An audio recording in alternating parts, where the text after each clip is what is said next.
Yun. So, ito na yung ating EIS. So, tinanggal natin. Tapos,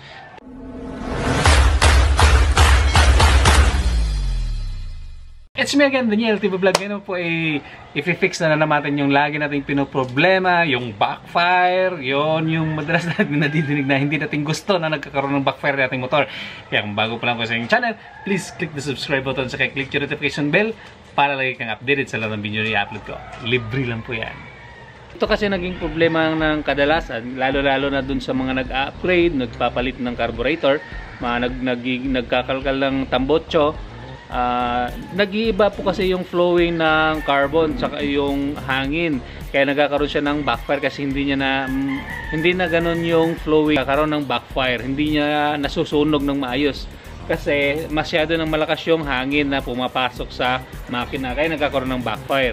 So, lalo-lalo na dun sa mga nag-a-upgrade po, sa mga nag-a-upgrade po ng kanyang nagkakalkal ng tambotso at saka nag-open carb. So, hindi talaga may iwasan na magkakaroon ng backfire. Kahit anong tono mo, magkakaroon pa rin ng backfire. So, ang gagawin natin, tatanggalin natin yung kanyang AIS. So, ipapakita ko sa inyo paano tanggalin at i-convert nang wala magiging problema.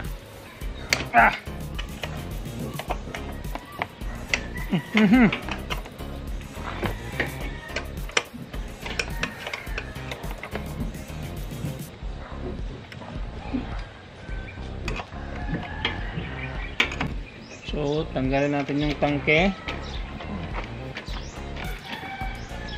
yung wire, yung tsaka yung supply, yun.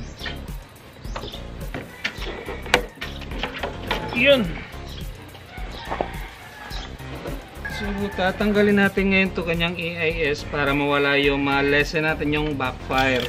Kasi kailangan natin tanggalin, lalo na pag nag-upgrade tayo ng kalkal or nag-upgrade tayo ng carburetor tapos naging open carb tayo. So hindi talaga may iwasan na magkakaroon ng backfire kasi hindi na po ganun tulad nung dati yung kanyang flow. Iba na kasi compare dun sa stock. So yung gagawin natin, ito yung tatanggalin natin sa ano natin to, disable na natin to para hindi magkakaroon ng backfire.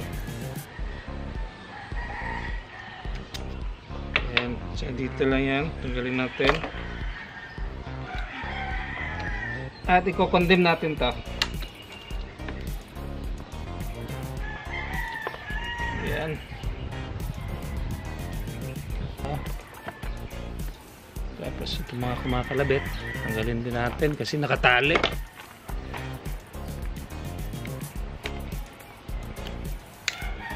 Yun.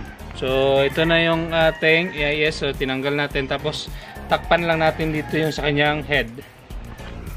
So, yan. Then, natanggalan natin yung kanyang hose. So, ito yung gagamit natin pang takip. So, ibabalik lang naman natin to. Yan. Tapos, lagyan lang natin ng takip yung kanyang dulo. Yan.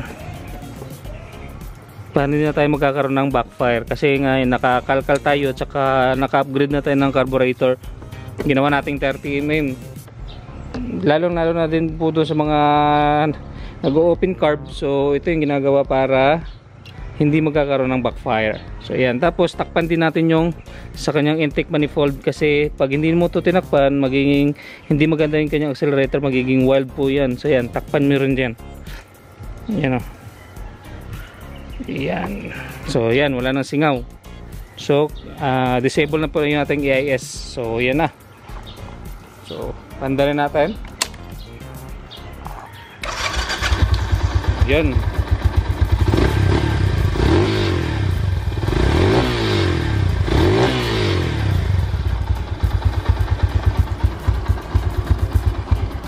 So nakakalkal kasi yan. Yan. Kasi kung nung hindi ko i-convert to, magkakaroon pa rin ito ng backfire, kaya dinidisable ko na.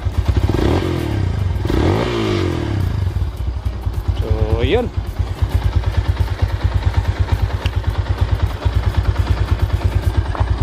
Yun, disable na yung sa kanyang intake, yan.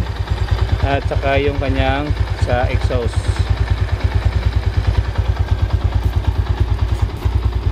So ito yung tinanggal natin, yan. So kahit tinanggal natin, walang problema.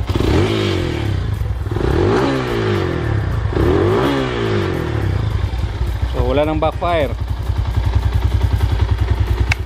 It's my life.